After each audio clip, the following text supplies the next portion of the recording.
Je m'appelle Laurent Vidal, je suis historien, je suis enseignant à La Rochelle Université et depuis 2018, j'ai embarqué pour une aventure qui est celle de l'association Intermonde. Alors cette association Intermonde a une histoire longue qui remonte à 2003, lorsque trois énergies, trois individus se rencontrent. D'abord, un sociologue, écrivain, Jean Duvigneau, il souhaitait que La Rochelle puisse construire un tel lieu, ce qu'il appelait une maison des humanités, pour que l'on puisse dialoguer.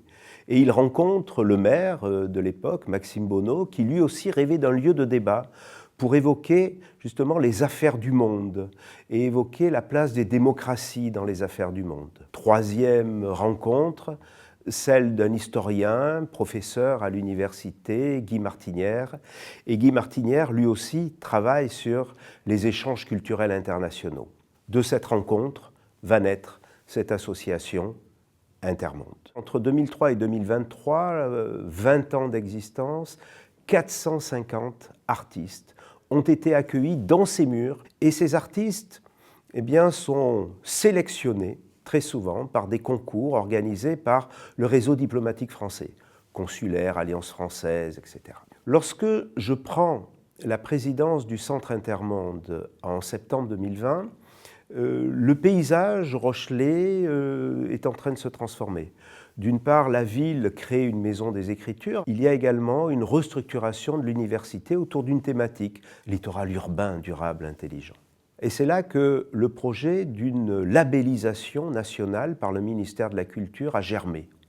Et le ministère de la Culture a proposé que l'on commence à réfléchir à un label ethnopole. Un ethnopole, c'est un centre de ressources sur le patrimoine culturel immatériel. C'est un label qui prend en compte toutes les créations des cultures traditionnelles. Ça peut être de la danse, ça peut être des contes, des légendes, des pratiques musicales, des pratiques gastronomiques, etc., etc. Nous sommes dans ce moment particulier d'une transformation d'Intermonde. Certes, nous sommes toujours association, mais nous avons désormais une autre, tâche qui est celle de construire un centre de ressources sur le patrimoine culturel immatériel. Ce projet, c'est celui des humanités océanes. L'humanité océane, c'est un néologisme qui sert à désigner toutes ces communautés, ces sociétés, qu'elles soient littorales, insulaires, qui ont été transformées par les contacts océaniques. Ces transformations peuvent être le fruit de violences, on pense ici à La Rochelle, à la traite et à l'esclavage, mais ça peut être aussi le fruit de contacts traditionnels. Et cela a donné lieu à des cultures métisses, créoles, et c'est sur ces contacts de culture que nous travaillons.